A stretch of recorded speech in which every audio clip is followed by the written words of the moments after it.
Hi everyone, আমি ঝর্ণা। বহুদিন পর একটা লং ভিডিও নিয়ে আসলাম টিউটোরিয়ালে। তোমরা পিছনে যে এই ক্রোশেডের টিউলিপের পর্দাটা দেখতে পাচ্ছ, সেটার পুরো ভিডিও আজকে আমি তোমাদের সাথে শেয়ার করছি। এখানে পুরোটা ডিটেলসে আমি তোমাদেরকে বোঝানোর চেষ্টা করেছি।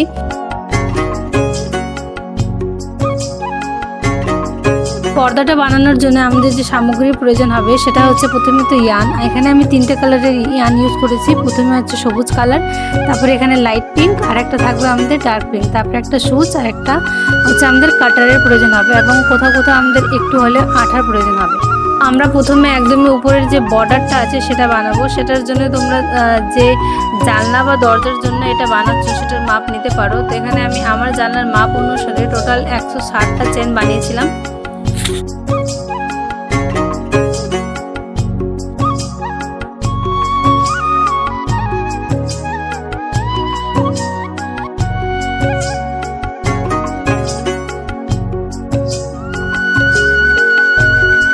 তো 60টা চেন বানানো কমপ্লিট হয়ে গেলে আমাদের সেকেন্ড রাউন্ড স্টার্ট করতে হবে। সেকেন্ড রাউন্ডের জন্য এখানে আমরা প্রথমেই 3টে চেন আমরা স্কিপ করব। তারপরে চতুর্থ নম্বর চেনে আমরা এখানে ডাবল ক্রোশেট করব। তারপরে আবার আমরা উপরের দিকে 2টো চেন করব এবং নিচের দিকে 2টো চেন স্কিপ করে তৃতীয় নম্বর চেনে আমরা আবার ডাবল ক্রোশেট করব। তো এভাবেই আমরা পুরো লাইনটা কমপ্লিট করব। সেকেন্ড রাউন্ড আমাদের এভাবেই কমপ্লিট হয়ে যাওয়ার পর আমরা আসব থার্ড লাইনে।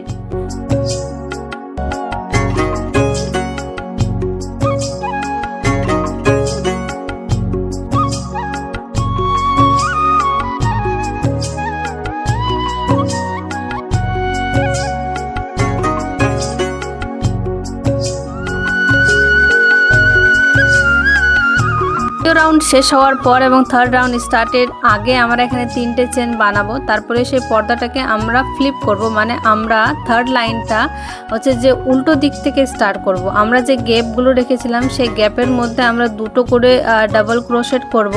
তারপরে একটা ক্রোশেট করব আমরা সেই লাইনের যে মিডলের ভাগটা যেখানে আমরা ডাবল ক্রোশেট করেছিলাম একদমই সেখানের একটা চেনে আমরা এখানে একটা ডাবল ক্রোশেট করব। মানে প্রতিটা গ্যাপের মধ্যে আমরা 2টো করে করছি আর চেনের মধ্যে আমরা একটা করে করব। তো সম্পূর্ণ থার্ড লাইনটা আমাদের এভাবেই কমপ্লিট করে নিতে হবে। তারপরে আমাদের স্টার্ট হবে ফোর্থ লাইন।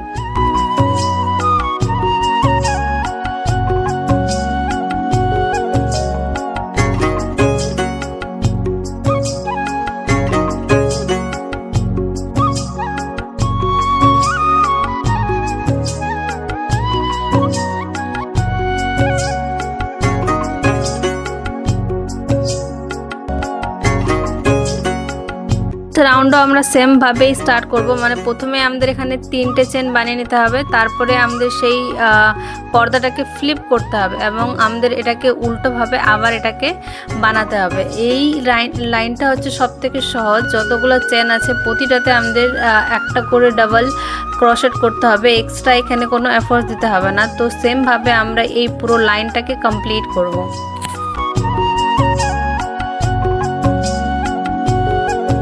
একদম প্রথমের রাউন্ডটা আমরা যেভাবে বানিয়েছিলাম আমরা লাস্ট রাউন্ডটাও সেভাবেই বানাবো। প্রথমে 3টে চেন করে নিয়েছি, তারপরে এখানে আমরা 2টো চেন স্কিপ করব এবং তৃতীয় নম্বর চেনে আমরা এখানে ডাবল ক্রোশেট করব। তারপরে উপরে 2টো চেন বানাবো, আবার 2টো নিচের দিকের চেন স্কিপ করব এবং তৃতীয় নম্বর চেনে আমরা এখানে একটা ডাবল ক্রোশেট করব। তারপরে আবার উপরে 2টো চেন আমরা বানাবো। তো এভাবেই আমাদের পুরো লাইনটা কমপ্লিট হয়ে গেলে একদমই উপরের যে পর্দাটা আছে যেখানে আমরা এই ফিতেগুলোকে বাঁধবো সেই পর্দার কাজটা আমাদের কমপ্লিট হয়ে যাবে।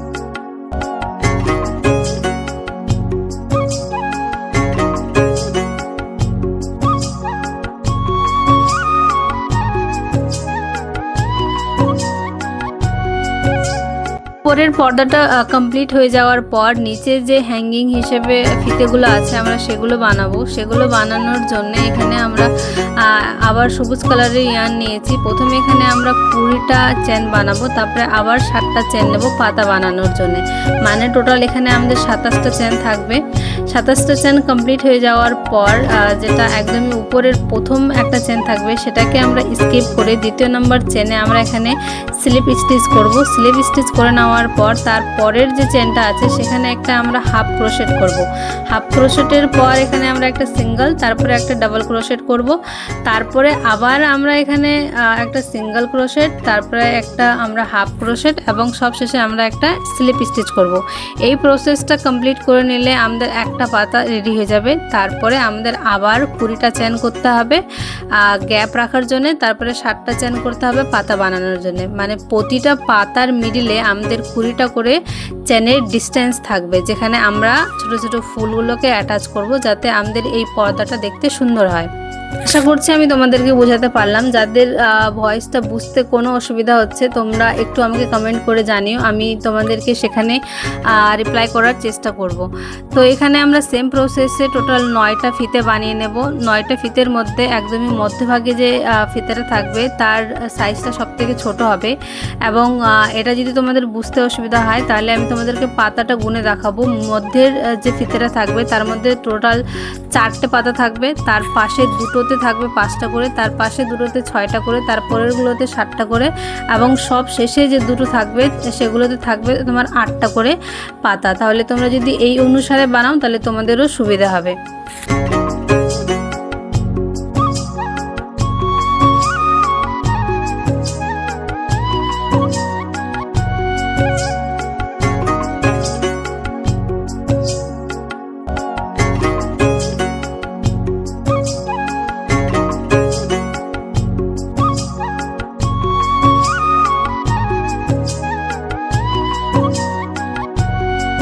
ফিতেগুলো কমপ্লিট হয়ে যাওয়ার পর এই ফিতেগুলোর একদমই নিচের দিকে আমাদের একটা করে টিউলিপ ফুল এবং পাতার মধ্যে ভাগে একটা করে ছোট ছোট সাইজের ফুলগুলো আমাদেরকে অ্যাটাচ করে নিতে হবে। এই টিউলিপ ফুলের মেকিং ভিডিও আমি এক্সট্রাভাবে তোমাদেরকে দেখাবো। এই ভিডিওতে আমি ডিটেলসে এটা বলছি না। বানানোর কাজ সম্পূর্ণ কমপ্লিট হয়ে গেছে। এগুলো শুধু নিজের জায়গায় বেঁধে নিলেই আমাদের পর্দাটা রেডি হয়ে যাবে। তো আজকের এই ভিডিওটা কার কেমন লেগেছে অবশ্যই জানিও। নেক্সট তোমাদের কি ধরনের ভিডিও দেখতে চাও সেটাও একটু কমেন্ট করে জানিও। আর আমি অবশ্যই ট্রাই করব এই ধরনের লং ভিডিও নিয়ে আসার। বহুদিন থেকেই ভাবছিলাম যে ভিডিও আপলোড করতে হবে, তবে তেমনটা সাহস হয়ে উঠছিল না। অনেক কষ্ট করে সাহস জোগাড় করেছি এবং ট্রাই করব এবার থেকে রেগুলার এই ধরনের বড় বড় ভিডিও তোমাদের সাথে শেয়ার করি। যদি এই ভিডিওটা একটুখানিকও হেল্পফুল মনে হয় তাহলে আমার চ্যানেলটিকে সাবস্ক্রাইব করে আমার পাশে থেকো। আজকের জন্য আসি, tata, thank you for watching.